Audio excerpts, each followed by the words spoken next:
하나님의 말씀은 시편 55편 22절 말씀을 한 목소리로 봉독하겠습니다. 한 목소리로 봉독합니다. 시작. 내 짐을 여호와께 맡기라. 그가 너를 붙드시고 의인의 요동함을 영원히 허락하지 아니하시리로다. 아멘. 기도하겠습니다. 하나님 감사합니다. 온 마음과 정성과 높은 소리로 주님 앞에 찬양을 드립니다. 감사합니다.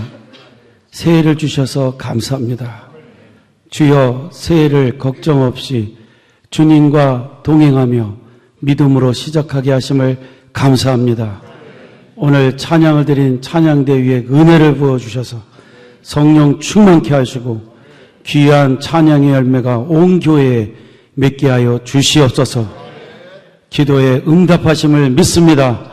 오늘도 장로님의 기도를 들으셨음을 믿습니다. 우리 중에 함께 하셔서 마음의 소원을 이루시는 주님께서 함께 하심을 믿습니다. 부족한 종을 세우셨사오니 성령으로 충만케 하사 주의 주신 말씀을 능하게 증거할 수 있도록 담대함을 허락하여 주시옵소서. 예수님의 이름으로 기도하옵나이다. 아멘. 할렐루야. 하나님께서 우리 가운데 함께 하심을 확신합니다. 오늘 이렇게 보니까 각 연령의 분들이 다 모이신 것 같습니다. 어린 아이들도 있고 중고등부 아이들도 있고 아주 참 은혜로운 그런 밤입니다. 새해를 주신 하나님께 감사를 드립니다. 우리 광고 시간에 이따가 인사를 서로 나누도록 하겠고요. 오늘 이 시간은 내 짐을 여호와께 맡기라 라는 제목으로 말씀을 드리도록 하겠습니다.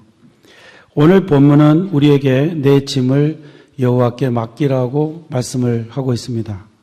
그 뜻은 이 세상엔 짐을 안 진 자가 없다는 것으로 생각할 수 있습니다. 그래서 오늘 본문은 짐을 진 자는 여호와께 맡기라 하지 않고 네 짐을, 누구나에게나 있는 그 짐을 여호와께 맡기라고 말씀을 하셨습니다. 그러면 우리에게는 무슨 짐이 있는 겁니까? 우리 성도님들 짐 가지고 계시죠? 그냥 이삿짐 나르는 그런 짐 말고 우리의 어깨를 누르고 있는 짐들이 있습니다. 짐이란 무거운 것을 가지고 다니는 것이죠. 그런데 오늘 본문에서 말하는 짐이란 아무데나 버릴 수 있는 그런 짐을 의미하지 않습니다. 그냥 버리고 싶다고 해서 버릴 수 있는 그런 짐이 아니라는 거예요. 예를 들면 이사를 가려고 하는데 짐이 많아서 걱정을 하는 분들이 있습니다. 우리 성도님들 왜 걱정합니까? 버리면 되는데. 이삿짐 많아서 왜 걱정하죠? 버리면 되는데 버리면 안 되는 것이기 때문에 그렇죠. 꼭 필요한 것이기 때문에 버릴 수는 없는 겁니다. 그리고 짐이란 우리가 꼭 해결해야 할 일을 의미하고도 있습니다. 학생은 학교를 좋은 성적으로 패스해서 졸업해야 되는 짐을 가지고 있습니다. 사업가는 어려운 경제적인 상황을 이기고 성공을 해야 하는 그런 짐을 가지고 있습니다. 병약한 사람은 건강을 갖기 위해 노력해야 하는 짐이 있습니다. 그런데 이런 짐은 우리가 그냥 포기할 수 있는 게 아닙니다. 꼭 해결해야 됩니다. 포기한다는 것은 삶을 포기하는 것이 되기 때문에 포기할 수 없는 겁니다. 그런데 오늘 본문은 이런 우리에게 짐을 맡기라고, 하나님께 맡기라고 말씀하고 있습니다. 짐을 하나님께 맡긴다는 것은 단순히 짐을 하나님께 정말 맡기는 것입니다. 제가 한국 방문 시 어느 곳을 갔는데 너무 일찍이 역전에 도착하게 되었습니다. 몇 시간을 일찍 갔어요. 그런데 큰 가방을 몇 개 들고 다니기가 참 불편했습니다. 그런데 누군가 역전에 짐을 맡아주는 서비스 센터가 있다고 가르쳐 주더라고요. 그래서 그곳에다가 다 맡겨놓고 안전한 곳에 맡겨놓고 다니니까 정말 편하더라고요. 계단을 올라와 다니기도 힘들었는데 갖다 맡기니까 얼마나 편안한지 몰랐습니다. 여행을 자주 다녀본 분들은 아실 겁니다. 짐이 많으면 상당히 불편한 거죠. 그런데 짐을 맡아줄 사람이 있다는 것은 얼마나 편안함을 제공해 주는지 모릅니다. 오늘 본문은 이와 같이 우리가 갖고 있는 무거운 짐을 하나님께 맡기고 인생을 간편하게 살라고 말씀하고 있습니다. 그렇게 되면 하나님이 우리의 짐을 맡아 주신다는 겁니다. 그런데 우리 하나님은 이 서비스 센터처럼 임시로 맡아주는 게 아니라 맡기는 동안 내내 하나님께서 맡아주신다는 것입니다. 그리고 해결해 가신다는 거예요, 그 짐을. 그래서 우리가 이 짐 없이 간편하게 살 수 있도록 하나님께서 인도해 가신다는 것입니다. 그런데 우리에게는 살면서 새로운 짐들이 계속 생깁니다. 하루하루 우리에게 새로운 짐들이 생겨요. 그럴 때 어떻게 하면 되겠습니까? 매일같이 생기는 그 짐을 하나님께 계속 맡겨야 되는 것입니다. 예수님은 그래서 매일같이 기도하는 생활을 하셨습니다. 매일의 짐을 하나님 앞에 내려놓을 때 하나님께서 그 짐을 맡아주시고 해결해 가셨기 때문에 예수님은 매일같이 아침 저녁으로 자신의 짐을 하나님께 맡겼습니다. 저는 내년의 일을 생각할 때 목이 조이는 것 같은 느낌이 들 때가 있습니다. 해야 될 설교만 해도 너무나 많은 것 같습니다. 주일날 설교 3번을 하고 월요일 새벽 기도회를 인도하고 수요일에 다른 설교를 2번 인도하고 20일 새벽 부흥회를 1년에 2번 인도하고 운해부 대학의 제자훈련 세미나를 3번 인도하고 다른 지역에 가서 2번의 세미나를 또 인도하게 됩니다. 각종 절기를 위해서 설교를 또 준비해야 되고요. 거기다가 책을 써야 됩니다. 그리고 내년도에는 남자 제자 훈련반과 사역자반을 다시 시작하려고 합니다. 그런데 우리 교회는 건축이 또 진행이 됩니다. 그리고 산티아고에 또 건축이 진행이 됩니다. 그것에 따른 재정적인 뒷받침이 필요한 것을 생각하면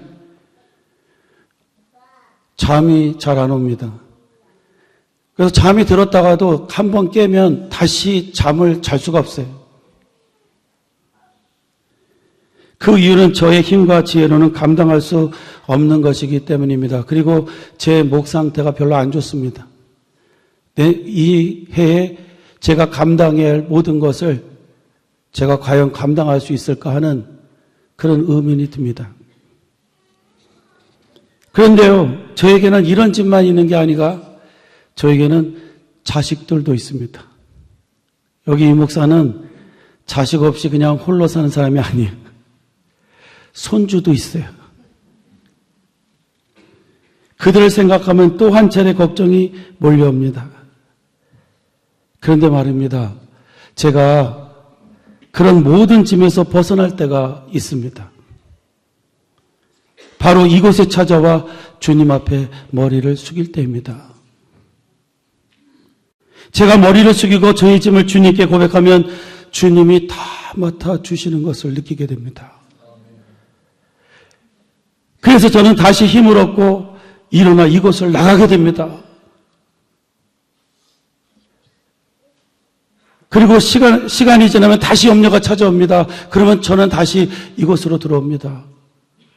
저의 짐을 하나님께 내려놓습니다. 주님이 저의 짐을 가볍게 해주십니다. 그리고 또다시 힘을 내서 밖을 나가서 일을 하게 됩니다. 사랑하는 성도님들, 제가 그런 생활을 하면서 느끼는 것이 무엇인지 아십니까? 첫째는 주님 없으면 나는 살 수 없다. 이 많은 무거운 짐을 어디다 내려놓을 것입니까? 그런데 주님 앞에만 오면 주님이 다 맡아주시니까 나는 주님 없으면 살 수 없다. 이런 생각을 갖게 됩니다. 두 번째로 느끼는 것은 주님이 계셔서 행복하다는 것입니다. 나에게는 언제나 나의 짐을 맡아주시는 주님이 계시니 나는 행복한 사람이다. 믿습니까? 아무리 큰 짐, 아무리 큰 무거운 짐이라도 주님 앞에만 내려놓으면 주님이 다 맡아주시는 거예요.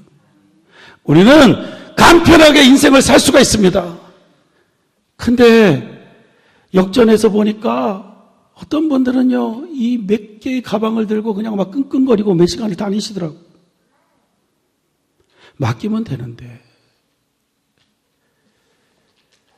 우리가 오늘 귀한 자리에 왔습니다. 맡기면 주님께서 맡아주십니다. 그리고요, 해결도 해주세요. 믿으십니까? 근데 이거 끌고 그냥 그 가방 이민증 같은 거 끌고 막 이렇게 다니면 너무 힘들어요, 우리는요. 다 여기다 내려놓고 주님께 맡기고 가셔야 됩니다. 베드로전서 5장 6절 7절입니다. 그러므로 하나님의 능하신 손 아래에서 겸손하라. 때가 되면 너희를 높이시리라. 너희 염려를 다 주께 맡기라. 이는 그가 너희를 돌보심이라. 맡기라고 하셨어요. 그러므로 오늘 이 시간 우리의 염려를 다 맡기는 그런 시간이 되시기를 주의 이름으로 축원합니다.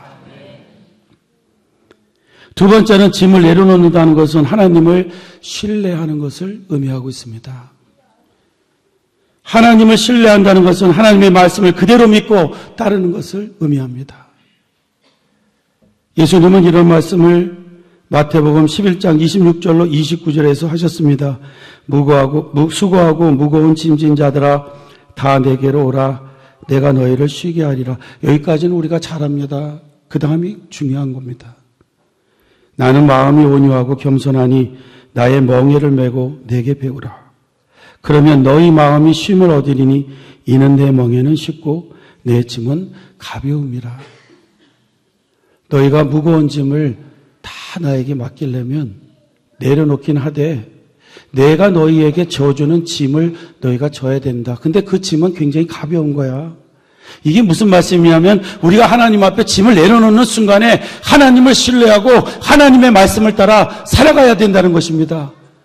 그러면 하나님은 우리의 무거운 짐을 다 맡으시고 해결하시고 우리는 짐 없이 살아갈 수 있다는 것입니다.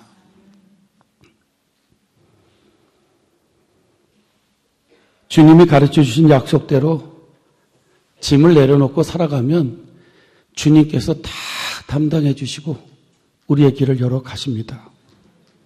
예를 들면 한 영혼을 전도하기를 위해서 그리고 인생이 바뀌는 것을 보기를 원한다면 주님의 명령대로 사랑과 용서를 해야 된다는 겁니다.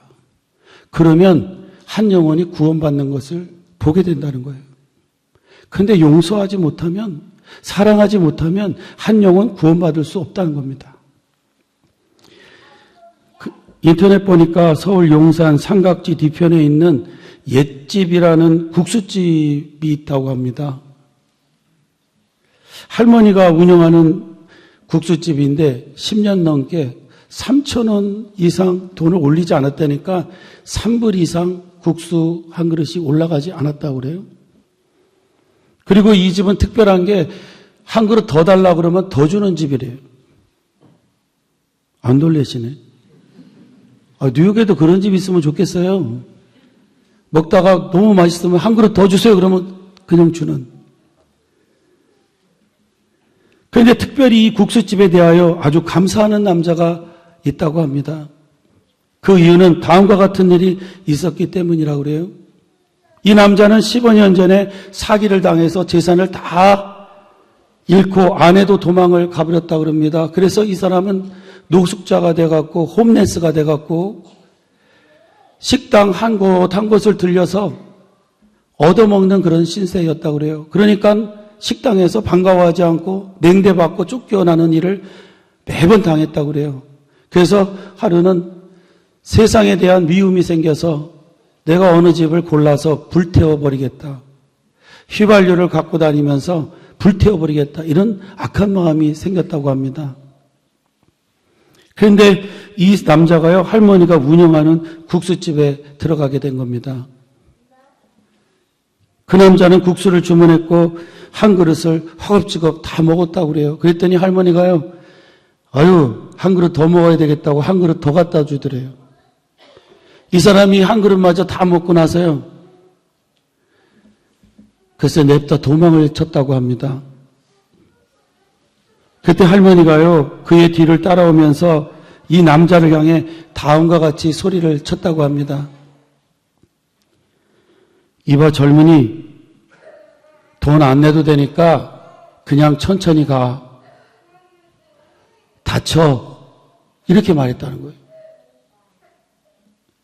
그 남자는 도망을 치다가 그 할머님의 외치는 소리를 듣고 그 한마디에 세상을 향해 품었던 증오를 없애게 됐다고 그럽니다.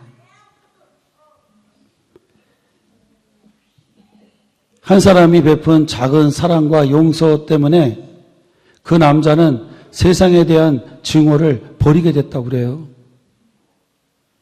그래서 그 변화된 남자는 그 국수집에 대해서 그렇게 감사를 하였다고 합니다. 사랑하는 성도님들, 세상을 구원하는 길은 사랑과 용서입니다. 그래서 하나님도 우리를 구원하시기 위해서 자신의 아들을 보내사 우리를 사랑하시고 용서하시는 베푸심을 베푸신 겁니다. 그래서 우리가 구원함을 받게 된 것입니다. 사람을 구원하기 위해서는 사랑과 용서가 필요하다는 것입니다. 이거를 수행하면 전도의 길은 쉽게 열리게 된다는 것입니다. 믿지 않는 가족들을 전도하는 길은 사랑과 용서라고 믿습니다. 아멘입니까? 그래서 이 새해에는 사랑과 용서를 통하여 내 가족들을 구원해야 되겠다는 믿음을 가져야 될 줄로 믿습니다. 20년 동안 전도해도 안 되는 사람이 이것을 행하면 하나님께서 쉽게 사람을 구원해 주실 줄로 믿는 것입니다. 그 다음으로는 나 자신이 그리고 내 자식이 대접을 받는 인생이 되기 위해서는 먼저 대접을 할 수 있어야 된다는 것입니다. 분명한 것은 베푸는 사람은 베품을 몇 배로 받게 된다는 것입니다. 이 새해는 정말 내 자녀가 누구에겐가 대접을 받기를 원하는 인생을 살기를 원한다면 먼저 대접하는 것을 가르쳐야 될 줄로 믿습니다. 주는 것보다 받는 것보다 주는 것이 더 복되다고 주님께서 말씀하셨습니다. 믿습니까? 그러므로 새해에는 많은 은혜가 내 자녀에게 우리의 삶에 있기를 원한다면 우리 먼저 베푸는 삶을 살아야 될 줄로 믿습니다. 물질에 대한 이야기입니다. 이야기만 나오면 굉장히 예민해집니다. 그러나 분명히 제가 말할 수 있는 것은 우리 성도님들 하나님 앞에 헌금 생활을 통해서 우리의 모든 물질적인 것은 주님께서 해결해 주실 것을 전 믿습니다. 저는 지금까지 11조에 대한 질문으로 형편상 할 수 없다는 분들에게 다음과 같이 도전을 해왔습니다. 10의 1을 들여서 망할 것 같아도 하십시오. 그러면 살게 될 것입니다. 여기 있는 이 목사가 너무 헌금 설교 안 한다고, 그래서 우리 성도님들 경제적으로 어려운 거 아니냐고 저한테 따지는 분들이 몇 있었어요. 그 생각해 보니까 한 2년 동안 안 했더라고요. 분명히 말씀드립니다. 헌금 생활은 우리의 물질 생활과 절대적인 관련이 되어 있습니다. 왜냐? 10의 1은 하나님의 것이기 때문입니다. 하나님이 다 주셨음을 인정하는 것입니다. 제가 이렇게 자신 있게 말할 수 있는 것은 하나님의 약속의 말씀을 믿기 때문입니다. 말라기서 3장 7절로 12절입니다. 만군의 여호와가 이르노라. 너희 조상들의 날로부터 너희가 나의 규례를 떠나 지키지 아니하였도다. 그런즉 내게로 돌아오라. 그리하면 나도 너희에게로 돌아가리라 하였더니 너희가 이르기를 우리가 어떻게 하여야 돌아가리이까 하는도다. 사람이 어찌 하나님의 것을 도둑질하겠느냐. 그러나 너희는 나의 것을 도둑질하고도 말하기를 우리가 어떻게 주의 것을 도둑질하였나이까 하는도다. 이는 곧 11조와 봉헌물이라. 너희 곧 온 나라가 나의 것을 도둑질하였으므로 너희가 저주를 받았느니라. 만군의 여호와가 이르노라. 너희의 온전한 11조를 창고에 들여 나의 집에 양식이 있게 하고 그것으로 나를 시험하여 내가 하늘문을 열고 너희에게 복을 쌓을 것이 없도록 붙지 아니하나 보라. 만군의 여호와가 이르노라. 내가 너희를 위하여 메뚜기를 금하여 너희 토지 소산을 먹어 없애지 못하게 하며 너희 밭에 포도나무 열매가 기한 전에 떨어지지 않게 하리니 너희 땅이 아름다워짐으로 모든 이방인들이 너희를 복되다 하리라. 만군의 여호와의 말이니라. 믿습니까? 저는 여기에 학생들이 많이 있고 청년들이 많이 있습니다. 그때부터 하나님 앞에 드리는 삶을 살아야 됩니다. 하나님께서 저들의 삶을 윤택하게 옥토같이 만들어주실 줄로 믿습니다. 그래서 오늘 이 연초를 맞이하면서 우리가 결단해야 할 것 중에 하나가 하나님께 드리는 삶의 결단이 있어야 될 것을 말씀을 드립니다. 또한 무엇인가 새로운 일을 찾는 분들은 하나님께 구하셔야 됩니다. 구하면 하나님께서 찾게 해주십니다. 찾으시면 두드리셔야 됩니다. 믿음으로 돌진하셔야 됩니다. 그러면 열리게 되어 있습니다. 오늘 이것을 반드시 믿으면서 오늘 이 시간, 이 첫 시간부터 우리의 구할 것을 찾게 되기를 주의 이름으로 축원합니다. 구하면 찾게 되어 있습니다. 저는 오늘 축복 안수기도를 하는 이유도 저 앞에 걸려있는 말씀대로 교회에 세우신 지도자를 통해서 하나님께서 복을 주신다고 믿기 때문입니다. 안수기도가 별것 아닌 것 같아도 믿음으로 받을 때는 역사가 일어납니다. 송구영신 예배에 제가 기원을 좀 살펴봤더니 1800년도에 우리나라에 들어온 선교사님들이 12월 31일 영시 예배를 드렸다고 그래요. 그러면서 이런 기도를 드렸대요. 주님, 구원받을 자들을 허락해 주세요. 그랬더니요, 그 다음에 4명의 구원받는 사람이 나오더래요. 그래서 그 해에도 역시 송구영신 예배를 드리면서 또 기도를 드렸다고 그래요. 선교사님들이. 내년에도 많은 열매가 있게 해주세요. 그때 23명이 구원을 받았답니다. 그래서 이 송구영신 예배는 선교사님들이 영혼들이 구원받기 위해서 기도했던 바로 그것이 시초가 돼서 이렇게 드리게 됐다고 그래요. 기도할 때에 하나님께서 새해를 맞이하면서 기도할 때에 기도한 대로 역사를 하시는 것이죠. 믿습니까? 지난 주일날요, 제가 어느 집사님을 만났습니다. 인사를 나눴어요. 그러면서 제가 이랬습니다. 올해 집사님 가정에 기적을 주신 하나님께 찬양을 드립니다. 감사합니다. 그랬더니요, 이 집사님이요, 이런 말씀 하셨어요. 목사님, 그 기도 응답이 언제 일어났냐면요, 그 기적의 역사가 언제 일어났냐면 바로 지난해 송구 영신 예배 때 목사님 축복 안수할 때 일어났습니다. 16년 동안 기도하던 게 하나님이 이루셨어요. 근데 그 가정이요, 오늘 그 기적의 열매를 봤어요. 해산을 했어요, 오늘요. 할렐루야! 왜 기적이라고 그러냐면요, 모든 인간적으로 할 수 있는 수단을 다 하셨어요, 그분들이요. 근데 없었어요, 응답이요. 근데 기도할 때 하나님께서 들으셨다는 거예요. 어떻게 할 수 있냐? 이렇게 사람들이 많이 오시니까 본인은 송구영신 예배에 오셨다가 기도는 안 받고 갔대요. 근데 그 해에는요, 기도를 받고 싶더래요. 하나님께 마지막으로 의탁하고 싶더래요. 기도를 받고 하나님께서 그 가정에 역사를 일으켜 주신 거죠. 그래서 그분이 그러시더라고요. 송구영신 예배 열심히 가서 기도 받으라고. 우리 성도님들, 제가 그런 특별한 은사를 갖고 있는 사람이 아니에요. 근데 제가 믿는 게 있어요. 저 말씀이에요. 누구든지 저렇게 세워진 지도자가 기도를 하잖아요. 집에서는 부모가 저렇게 기도를 하잖아요. 하나님이 그대로 들으신다 그랬어요. 믿습니까? 오늘도 그러한 역사가 일어나게 될 줄로 저는 믿습니다. 그래서 오늘은 제가 많이 흥분돼 있어요. 뭐라고 축복을 해야 될까? 사람도 많은데 간단하고 명료하게 축복을 해야 된다. 그래갖고 아예 써왔어요. 제가 이렇게 보면서, 사람을 보면서 축복을 할 거예요. 근데 아주 짧아요. 아마 1시간 안에 다 끝날 수 있을 것 같아요. 저는 하나님의 약속을 들으면서 우리 성도님들이 흥분되시기를 주의 이름으로 축원합니다. 마음에 감동이 있기를 바랍니다. 믿음대로 되는 거예요. 믿습니까?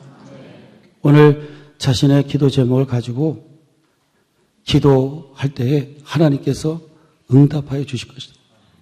저는 24년 목회를 하면서 날마다 경험하는 것이 그겁니다. 믿음으로 하면 된다.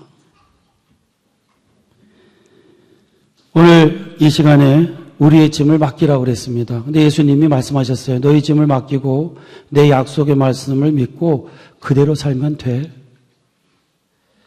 그래서 너무 골치 아프게 생각하지 마시고요. 역전에 가서 너무 짐이 무거워요. 많아요. 그럼 갖다 맡기는 것처럼 하나님께 맡기십시오. 하나님이 다 맡아주실 것입니다. 가방 질질 끌고 힘들게 살지 마시고 다 갖다 맡기세요. 그리고 주님이 기뻐하시는 일을 행하십시오. 한 가지라도 행하신다면 하나님께서 우리의 짐을 풀어주시는 놀라운 역사가 일어나게 될 줄로 믿습니다. 기도하겠습니다. 하나님, 오늘 이 시간 우리가 주 앞에 모였습니다. 주의 약속을 붙듭니다. 주님이 주시는 그 약속들은 그렇게 무거운 게 아니라고 말씀하셨습니다. 지기만 하면 우리의 무거운 짐은 없어진다고 하셨습니다. 순종하는 믿음을 주시옵소서. 우리의 마음을 다스려 주시옵소서. 오늘 기도를 받을 때에 이 부족한 적이 기도할 때에 주님은 살아계셔서 약속에 응답하심을 믿습니다. 오늘 놀라운 치료가 일어나게 하여 주시고 놀라운 응답이 있게 하여 주시고 하늘을 살면서 날마다 간증할 수 있는 그러한 역사가 일어나게 하여 주시옵소서. 예수님의 이름으로 기도하옵나이다. 아멘.